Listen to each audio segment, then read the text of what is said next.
Numi here, back with you again, and had a lot of interest in the video I put up yesterday on fake sovereigns, and a number of people left me comments saying, please can you weigh the fake Canadian sovereign?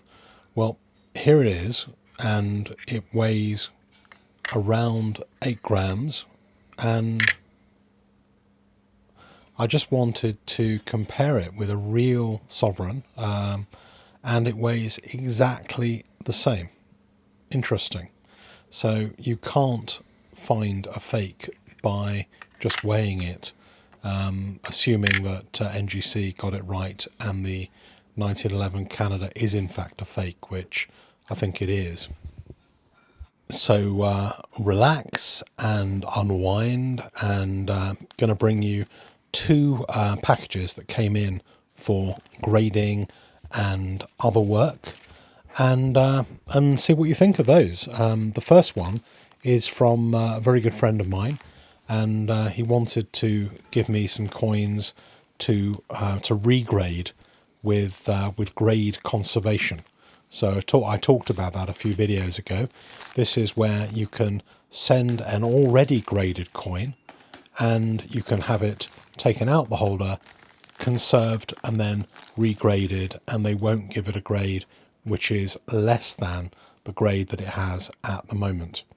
So a 1916 gold Cuban coin, MS62, very nice coin, but this Silver Forum member believes that this one might benefit from conservation as well. It looks pretty good to me. Maybe one or two little marks on it, but basically conservation will be pretty minor on this kind of coin, I would have thought. But a really nice coin, and a coin that I'd love to have in my collection. I really love old Cuban coins, and some of them can be very valuable as well. The next one is an old German coin, even older, MS64. This one's in an old style holder, and so this one's going to be taken out of its holder and regraded after conservation. Interestingly, if you've got coins that are really nice looking and you want them really well photographed, NGC have got a new service now where when the coin is out of the holder, they will run it through a very, very high resolution expert photographic service and provide the scans to you. And until September, they're only charging $7.50 for that service. Then after September, it will be $15. I've actually asked for two coins already that have arrived at NGC. One of them is a 1847 crown, Gothic crown, and the other one is an 1893 proof half sovereign. And I've asked for those to be photographed so that we can take a look together on the channel at the photographic service.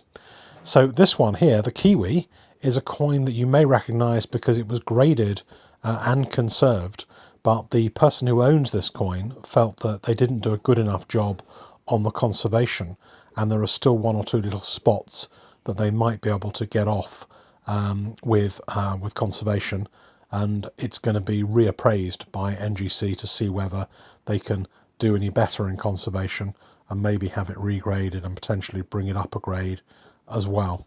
So three very nice coins. One is not new to me and the other two are new to me and you haven't seen before. Cuba, New Zealand and Prussia. So that brings us to the end of package number one and on to the next one. And this is also a Silver Forum member, and he saw my video on my premium 2017 3-coin sovereign set, and he had one of those sets and really liked the idea of getting the coins conserved and graded and put in a holder which is scratch resistant, exactly like I did with mine also, I think, with a GB label. So the two sovereign piece, there weren't very many of those two sovereigns. A lot of people like the 2 sovereign piece, but there are obviously more collectors of the 5 sovereign and the 1 sovereign, I think, which are the most widely collected. I'm a kind of believer that the 2 sovereign provides a really good value opportunity, and that it's not normally a good idea to follow the herd and just go for everything that they pick up, although that can pay dividends in the short term. So the premium 3 coin set has 2 sovereign, 1 sovereign and half sovereign, and then there's also another 3 coin set which is 1 sovereign, half a sovereign and quarter sovereign. So when you see one of these advertised on eBay, really watch out like mad and trying to work out what set it is. Obviously the one that has the 1, half and quarter isn't nearly as valuable as the one that has the 2, 1 and half. And sometimes listings on eBay don't make it very clear which one is which. They're sometimes a little bit misleading. Sometimes they don't give a rundown of the actual coins.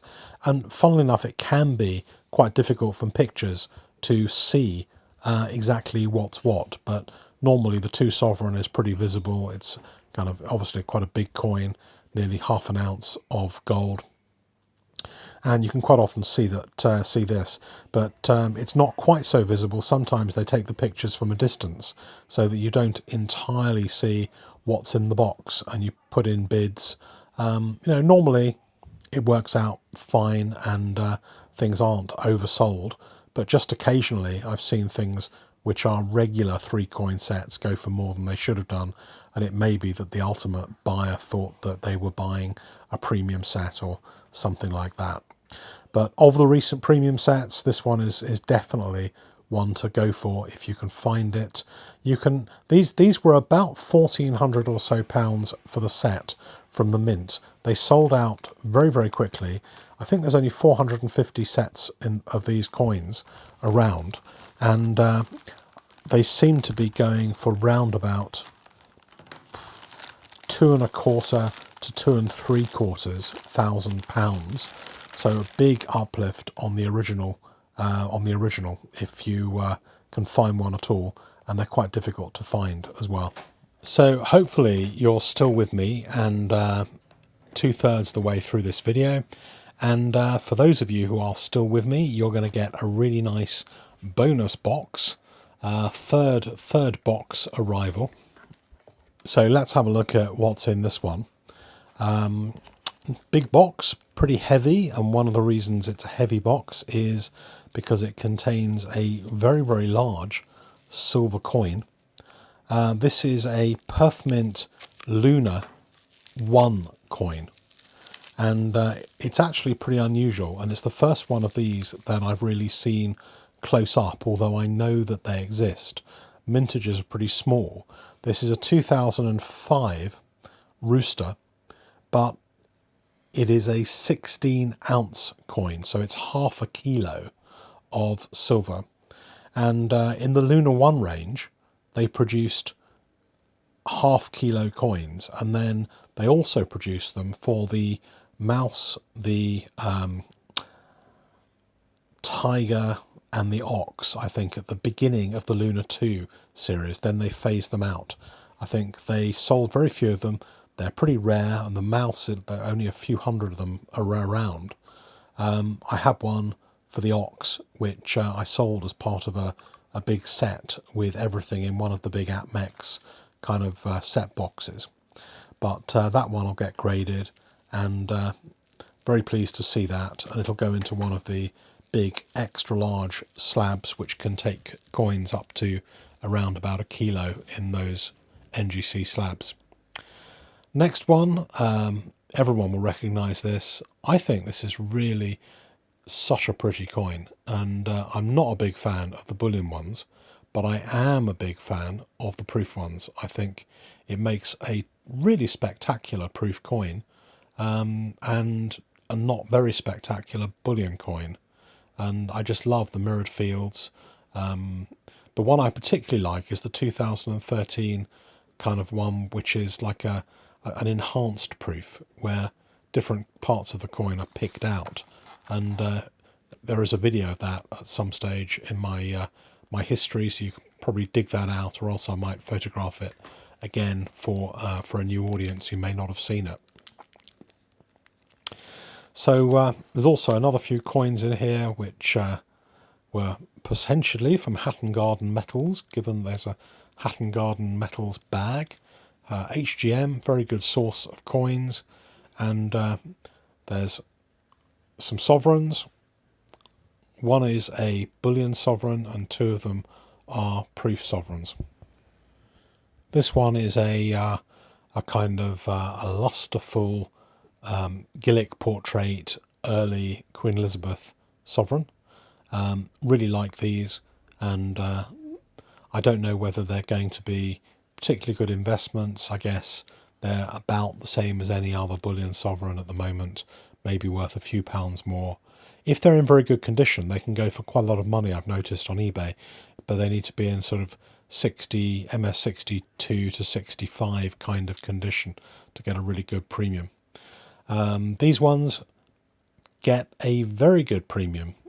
If you do have proof 2005, 2002 sovereigns, or any proof sovereign, I've noticed quite a few of them being sold as bullion because they've got handling marks. I've noticed a few of these being picked up at bullion dealers where people have gone in and been given a few percent below spot for them. So if you do have any of these coins and you want to sell them, do not go into your local bullion shop and sell them in that way. They tend to be worth much more. Of course, whoever picks them up is getting a great deal quite often because they're picking up these beautiful coins at a few percent over spot. But please do not sell these lovely coins for slightly below spot because you need the cash. Put them on eBay and they'll get a decent amount of money on eBay even after the costs in comparison. So hope you like that. I'll bring you more as soon as I can. Please like and please subscribe, and it would be lovely if you would comment as well.